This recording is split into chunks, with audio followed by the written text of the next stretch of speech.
है। पीछे 2-3 क्वेश्चन हैं जो सिलेबस में नहीं है, इसलिए मैंने उसको नहीं करवाए। तो आज हमारा जो पहला टॉपिक है बेटा वो है ब्लैक बॉडी रेडिएशन। ब्लैक लफ्ज से समझ आता होगा, काला होगा, और बॉडी कोई भी ऑब्जेक्ट हो सकता है जिसे हम बॉडी कह सकते हैं। रेडिएशन में जो एनर्जी निकलती है, जैसे बल्ब से रेडिएशन निकलती है उनको पढ़ना, सूरज की रेडिएशन निकलती है, कोई भी रेडिएशन, आग से रेडिएशन निकल रही है उनको हम पढ़ना। तो रेडिएशन बेसिकली बेटा एक एनर्जी ट्रांसफर करने का एक तरीका होता है। जैसे आपने क्लासिकल फिजिक्स में पढ़ा होगा कि रेडिएशन एनर्जी को एक से दूसरी जगह ट्रांसफर करने के 3 तरीके हैं। एक आपके पास कन्वेक्शन है, एक कंडक्शन है और एक रेडिएशन है। तो ये रेडिएशन है। अब बेटा मैंने फर्स्ट में यहाँ पे मैंने बोला कि हमारे पास कोई भी एक बॉडी है, कोई भी एक जनरल बॉडी है, और ब्लैक में कह रहा ऐसी बॉडी बेटा मैं कह देता हूँ ये एक बॉडी। और देखो जब भी किसी बॉडी के ऊपर कोई लाइट पड़ती है, कोई रेडिएशन पड़ती है, तो 3 फेनोमेना होते हैं। मैंने फर्स्ट में बार-बार आपको बताया कि फर्स्ट करें इस बॉडी के ऊपर एक रेडिएशन पड़ी तो ये फेनोमेना होगा कौन सा? रेड। रेड का मतलब है कि जब भी इसके ऊपर रोशनी पड़ेगी तो इसमें 3 फेनोमेना होंगे। नंबर 1 कि कुछ लाइट जो है वो आर से मतलब रिफ्लेक्ट हो जाएगी, आर से क्या हो जाएगी? कुछ रिफ्लेक्ट हो जाएगी, कुछ ए से क्या हो जाएगी? ऑब्जॉर्ब हो जाएगी, और डी से ट्रांसमिशन, और कुछ क्या होगी? आगे गुजर जाएगी। तो अब बेटा हमेशा ही जब भी किसी सरफेस के ऊपर कोई रेडिएशन पड़ती है तो हमेशा ही 3 फेनोमेना होते हैं, याद रखना, भूलना नहीं। और वो 3 फेनोमेना कौन से होते हैं? रेड कि कुछ लाइट इसके पड़ने के बाद टकरा के वापस चली जाती है, कुछ लाइट इस बॉडी में ऑब्जॉर्ब हो जाती है, और कुछ लाइट ट्रांसमिट हो जाती है। लेकिन इस सिचुएशन में हमने एक ऐसी बॉडी बनाई, हमने एक ऐसी सरफेस बनाई जिसके अंदर बेटा कि हमारी जो मैक्सिमम लाइट है वो ऑब्जॉर्ब हो, रिफ्लेक्ट मिनिमम हो, ट्रांसमिट तो बिल्कुल ना हो, ट्रांसमिट तो होनी ही नहीं चाहिए, दूसरी तरफ लाइट नहीं आनी चाहिए। तो अगर हमारी बॉडी का ये वाला कोएफिशिएंट बेटा सबसे ज्यादा है कौन सा? ऑब्जॉर्प्शन का, तो ये क्या करेगी? ऑब्जॉर्प्शन। तो इसका मतलब ये है कि ये आने वाली तमाम तरह की लाइट को ऑब्जॉर्ब करते रहेंगे। तो देखो बेटा ये लाइट आई और हाँ कुछ भी रिफ्लेक्ट भी कर सकती है, अगर जिस एंगल पे आई उसी एंगल से रिफ्लेक्ट, लेकिन कुछ क्या करेगी? ऑब्जॉर्ब करती जाएगी। और जब बेटा ये इंसिडेंट रेडिएशन को ऑब्जॉर्ब करती जाएगी तो इसका टेंपरेचर जो है वो बढ़ता चला जाएगा। क्या होगा कि इंसिडेंट रेडिएशन को मैक्सिमम, हमने बोला कि ये हमारी बॉडी ऐसे बनाई है कि वो मैक्सिमम रेडिएशन को क्या कर रही है? ऑब्जॉर्ब कर रही है। अगर बेटा वो ऑब्जॉर्ब कर रही है तो इसका मतलब क्या है कि धीरे-धीरे उसका टेंपरेचर बढ़ना शुरू हो जाएगा, और इसका जब टेंपरेचर बढ़ता जाएगा क्योंकि रेडिएशन बेटा हाई टेंपरेचर से लो टेंपरेचर की तरफ चलती है ये रेडिएशन। तो ऐसा ऐसा धीरे-धीरे बेटा इसका टेंपरेचर बढ़ता जाएगा, और जब इसका टेंपरेचर सराउंडिंग से बढ़ जाएगा तो ये रेडिएशन वापस निकालना शुरू कर देगी। और कब तक निकालती रहेंगी? जब इस बॉडी का टेंपरेचर एनवायरनमेंट के टेंपरेचर से कम ना हो जाए। तो जैसे बेटा सन को भी हम ब्लैक बॉडी कह सकते हैं। क्यों? सन में देखो सन ब्लैक नहीं है, हम सन को ब्लैक बॉडी बेटा देखो सन हमारा है उसको हम ब्लैक बॉडी भी कह सकते हैं। क्यों? क्योंकि उसका टेंपरेचर बहुत ज्यादा है, और इसीलिए और वो ज्यादा टेंपरेचर से कम टेंपरेचर की तरफ रेडिएशन निकाल रहा है। क्या कर रहे हैं?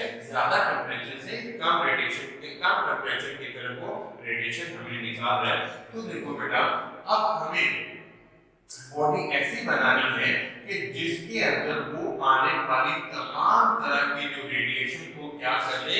ऑब्जॉर्ब कर ले। तो ऐसी बॉडी जो इंसिडेंट रेडिएशन को 100% क्या करे? ऑब्जॉर्ब करे। क्या होगा कि a body that 100% क्या करे? एक a body that absorbed 100% radiation incident, absorb 100% radiation incident on it. ऐसी बॉडी को हम बेटा ब्लैक बॉडी कहेंगे। और ब्लैक कलर के अंदर बेटा ये एक प्रॉपर्टी होती है, जैसे देखिए बेटा कि ये एक ब्लैक है, यहाँ पे आपको मैक्सिमम रेडिएशन बेटा बल्ब की लाइट आ रही है, यहाँ से मैक्सिमम रेडिएशन आ रही है, यहाँ से रेडिएशन नहीं जा रही, इसलिए आपको ब्लैक दिखाई दे रहे हैं, क्योंकि ये रेडिएशन को ऑब्जॉर्ब कर लेते हैं। और अगर बेटा रेडिएशन जैसे रात में रेडिएशन नहीं होती, लाइट नहीं होती, हमें दिखाई नहीं देता, हमें हर तरफ ब्लैक दिखाई देता है। इसी तरह अगर ये आने वाली रेडिएशन को ऑब्जॉर्ब कर ले और यहाँ पे बेटा यहाँ पे कोई शख्स उसे देख रहे हैं, इधर से लाइट नहीं आ रही, तो उसे ये वाली पट्टी ब्लैक दिखाई देगी, क्योंकि ये आने वाली तमाम तरह की रेडिएशन को ऑब्जॉर्ब करे। तो ब्लैक कलर की ये बेटा एक प्रॉपर्टी होती है कि वो इंसिडेंट रेडिएशन को मैक्सिमम क्या करता है, ऑब्जॉर्ब करता है, रिफ्लेक्ट नहीं करता, ट्रांसमिट नहीं करता बाकी तमाम कलर्स के अंदर से।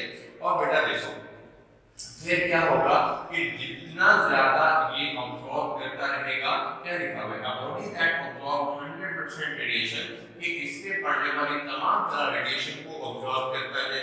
और जाहिर बात है बेटा अगर ऑब्जॉर्ब करता जाएगा तो इसका टेंपरेचर भी धीरे-धीरे बढ़ता चला जाएगा, और टेंपरेचर बढ़ेगा और जब बेटा इसका टेंपरेचर बहुत ज्यादा बढ़ेगा तो ये मैक्सिमम रेडिएशन क्या करेगा, एमिट करेगा।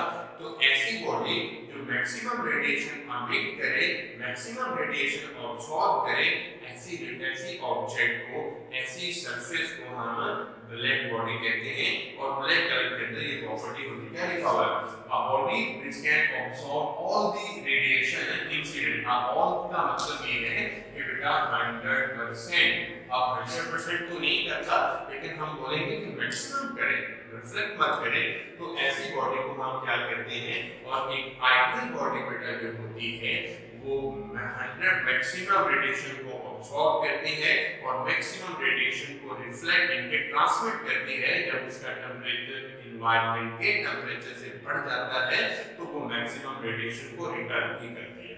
तो लो बेटा एक एग्जांपल लिखी हुई आपकी बुक में भी कि एक हम प्लैटिनम की बात लेते हैं। अब बेटा हम उसको गर्म करते हैं, हम उसको रेडिएशन प्रोवाइड करते हैं और हम उसको रेडिएशन हम इस तरह से रेडिएशन तो इसका धीरे-धीरे टेंपरेचर बढ़ना शुरू होता है। तो हमने ऑब्जर्वेशन क्या की, मैंने भी की, साइंटिस्ट ने की, जो ऑब्जर्वेशन की कि जब इस वायर का टेंपरेचर 500 डिग्री सेंटीग्रेड पे पहुंचा तो ये डल रेड नजर आना शुरू हुई, यानी अच्छी क्वालिटी की रेड नहीं।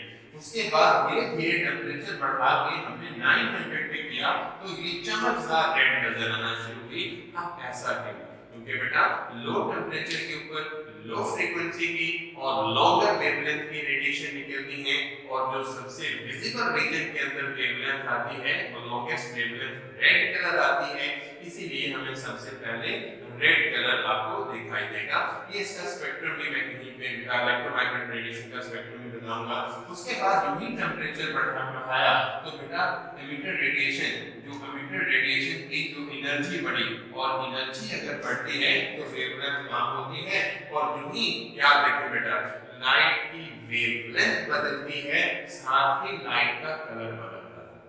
क्या होता है बच्चों कि लाइट की वेवलेंथ बदलने के साथ ही लाइट का कलर बदल जाता है। और जो ही हमने टेंपरेचर 900 से 1100 किया, एनर्जी बढ़ी, वेवलेंथ बढ़ी, सॉरी एनर्जी बढ़ने से क्या होगी, फ्रीक्वेंसी बढ़ेगी, वेवलेंथ कम हो जाएगी, फ्रीक्वेंसी बढ़ेगी, वेवलेंथ कम हो जाएगी, और वेवलेंथ चेंज होगी तो कलर चेंज हो जाएगा। फिर टेंपरेचर चेंज किया 1100 से 1300 तो क्या हुआ, 1100 से 1300 तो आपके पास एनर्जी बढ़ी, वेवलेंथ कम होगी, फिर वेवलेंथ चेंज होगी, कलर चेंज हो गया, और फिर कलर चेंज हो गया, और फाइनली वो वाइट दिखाई देगी, मतलब कलर लेस होगी। उसके बाद जो कलर हमें अपीयर, जो लाइट निकलेगी वो हमें दिखाई नहीं देगी, क्योंकि अल्ट्रावायलेट रीजन के अंदर चली जाएगी। तो इस तरह से बेटा ये एमिटर रेडिएशन का जो कलर है वो टेंपरेचर पे डिपेंड करता है।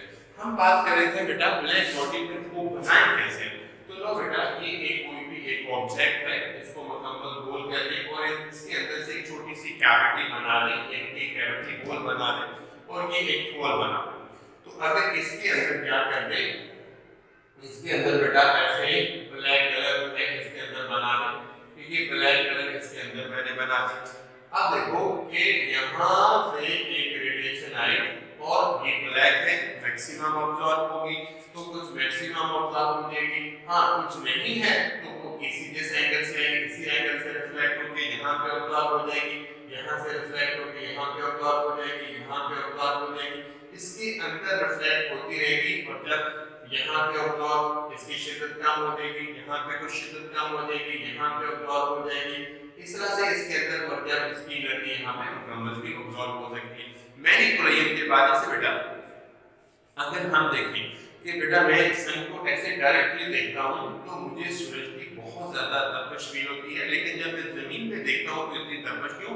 हालांकि जमीन से भी तो बेटा लाइट रिफ्लेक्ट होकर आ रही है, लेकिन जब वो जमीन से टकराती है तो कुछ हिस्सा लाइट का अब्सॉर्ब हो जाता है, तो यहाँ पे अब्सॉर्प्शन हुई, यहाँ पे अब्सॉर्प्शन हुई, यहाँ पे अब्सॉर्प्शन, यहाँ पे अब्सॉर्प्शन हुई। तो इसी तरह अगर एक रे बेटा यहाँ से आती है और ये यहाँ पे टकराती है और यहाँ से टकरा के इधर रिफ्लेक्ट होती है, इस तरह से रिफ्लेक्ट होती है और इसके अंदर मल्टीपल रिफ्लेक्शन के बाद इसके अंदर जाती है, यहाँ से बेटा बाहर नहीं निकलती, क्या यहाँ से बाहर नहीं निकलती, तो अब सारी की सारी इंसिडेंट रेडिएशन इसके अंदर ही रह जाती है और जिससे इसके अंदर का टेम्परेचर ऐसा ऐसा बढ़ना शुरू हो जाता है, और जब इसका अंदर का टेम्परेचर बाहर के टेम्परेचर से बेटा बढ़ गया तो फिर फर्दर रेडिएशन क्या करेगी? एमिट करेगी।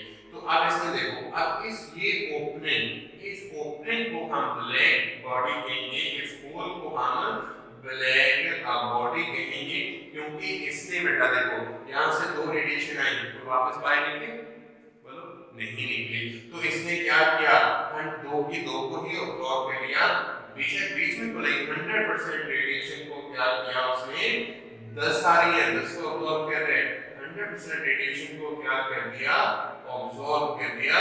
तो इसका मतलब क्या हुआ कि इसने 100% रेडिएशन को अब्सॉर्ब कर लिया। इसका मतलब ये है कि ये वाला ओपनिंग, ये वाला जो होल है, this hole is called the black body, क्योंकि इसने आने वाली तमाम तरह की रेडिएशन को अब्सॉर्ब कर लिया। अब बेटा इससे अगला वाला हिस्सा है वो मैं नेक्स्ट लेक्चर में बताऊंगा, वो क्या है कि अगर ये वाली ब्लैक बॉडी का टेम्परेचर एनवायरनमेंट के टेम्परेचर से बढ़ जाता है तो फिर इससे निकलने वाली रेडिएशन निकलेगी, और वो कहता है कि एक पर्टिकुलर टेम्परेचर पे निकलने वाली रेडिएशन की एनर्जी एक जैसी नहीं होती, हम नेक्स्ट लेक्चर में देखेंगे। तो यहाँ पे बेटा आइडियल ब्लैक बॉडी वो होती है जिसका टेम्परेचर आइडियल ब्लैक बॉडी बेटा वो होती है जो आने वाली तमाम तरह रेडिएशन को अब्सॉर्ब करती रहे, मिनिमम वापस मोड़े, मिनिमम ट्रांसमिट ना करे, और अगर उसका टेम्परेचर एनवायरनमेंट से बढ़ जाता है तो वो मैक्सिमम रेडिएशन को रिपेल कर दे। तो that surface is called the black body. आप इसमें बेटा को बात गौर से पढ़िएगा, इसका जो एनर्जी डिस्ट्रीब्यूशन डायग्राम है वो हम अपने लेक्चर में देखेंगे। Thank you very much. Okay.